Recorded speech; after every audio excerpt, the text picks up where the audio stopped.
Baik, Assalamualaikum warahmatullahi wabarakatuh.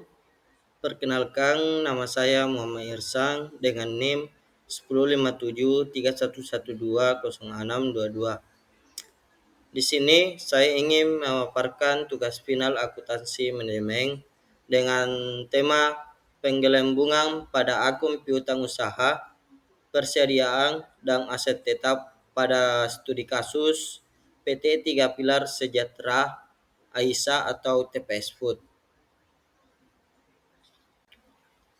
Nah, di sini ada latar belakang di mana PT Tiga Pilar Sejahtera Food Tbk atau AISA yang dikenal sebagai TPS Food merupakan perusahaan yang bergerak di industri makanan dan sebelumnya memiliki bisnis di sektor beras.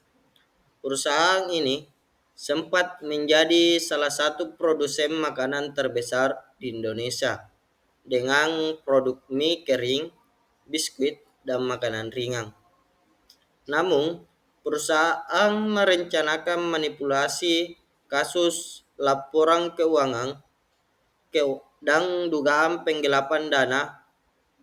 Masalah ini muncul setelah laporan keuangan perusahaan tidak transparan, terutama dalam bisnis beras yang dilakukan oleh anak usahanya yaitu PT Indo Beras Unggul atau IBU, di mana kasus ini menyebabkan saham Aisyah anjlok dan perusahaan mengalami kesulitan keuangan yang terhenti pada tertundanya pembayaran utang atau default. Nah, di sini ada pun kronologi kasus TPS Food, di mana yang pertama yaitu ekspansi ke bisnis beras pada tahun 2013-2017, di mana TPS Food mulai mengembangkan bisnisnya dengan masuk ke industri beras melalui anak usahanya, yaitu PT Indo Beras Unggul atau IBU. Namun, bisnis ini kemudian dikaitkan dengan dugaan manipulasi harga dan subsidi beras. Nah, yang kedua yaitu ada penggerebekan gudang beras PT Indo Beras Unggul pada Juli 2017, di mana pada saat itu Satgas Pangan yang terdiri dari Polri dan Kementerian Perdagangan melakukan penggerebekan terhadap gudang PT Indo Beras Unggul di Bekasi. Nah, TPS Food awalnya menjual beras subsidi dengan harga tinggi di pasaran meskipun perusahaan membantah tuduhan ini. Nah, selanjutnya ada yang ketiga yaitu manipulasi laporan keuangan pada tahun 2017-2018, di mana Otoritas Jasa Keuangan atau OJK menemukan dugaan manipulasi laporan keuangan di TPS Food. Dan selanjutnya itu perusahaan diduga menggelembungkan pendapatan dan laba untuk menarik investor. Nah, selanjutnya yaitu hal ini menyebabkan investor meragukan kredibilitas laporan keuangan Aisyah. Nah, yang keempat yaitu ada anjloknya harga saham dan default utang pada tahun 2018-2019, di mana pada saat itu saham Aisyah anjlok dari harga di atas Rp2.000 menjadi di bawah Rp200 per lembar. Nah, namun perusahaan gagal membayar obligasi yang jatuh tempo. Nah, Bursa Efek Indonesia atau BI akhirnya menghentikan perdagangan saham Aisyah ya, atau suspensi. Nah, yang kelima yaitu restrukturisasi dan penggantian manajemen pada tahun 2019-2020, di mana manajemen baru diangkat untuk menyelamatkan perusahaan dan perusahaan mengajukan penundaan kewajiban pembayaran utang atau PKPU untuk merestrukturisasi utangnya.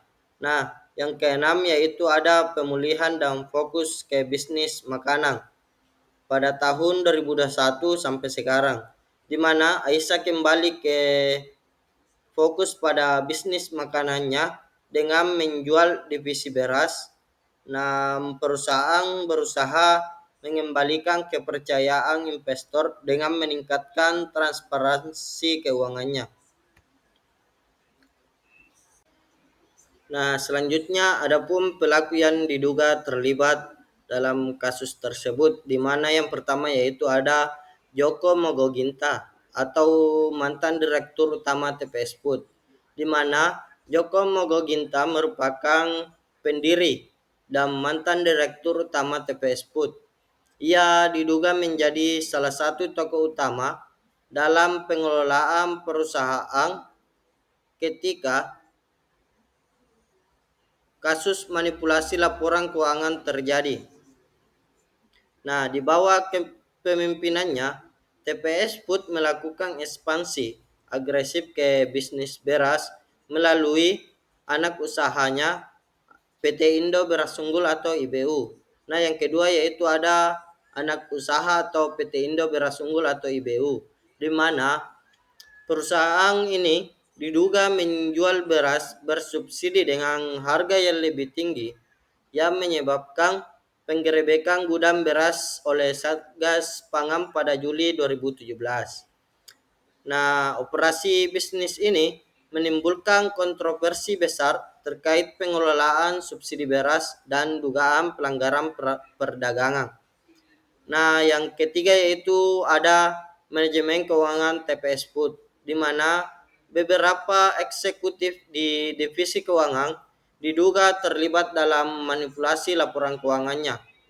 Nah, Otoritas Jasa Keuangan atau OJK menemukan indikasi bahwa laporan keuangan perusahaan telah digelembungkan untuk menarik investor dan menjaga nilai saham tetap tinggi.